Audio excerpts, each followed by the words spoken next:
वक्त आपको बराह रास्त लाहौर लिए चलेंगे। अमीर जमात इस्लामी सिराजुल हक तकरीब से खिताब कर रहे हैं। घर मैं एक ऐसा पाकिस्तान चाहता हूँ जिसमें तालीम, जिसमें सेहत और जिसमें मकान देना हुकूमत की जिम्मेदारी हो।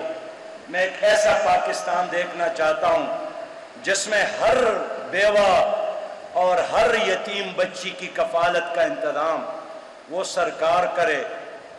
मुझसे लोग पूछते हैं कि कैसे मुमकिन है, क्या पाकिस्तान के साथ इतना पैसा है? यकीनन है। खुद सरकारी अफसर ने बताया कि पाकिस्तान में हर साल 43 खरब और 80 अरब करप्शन है।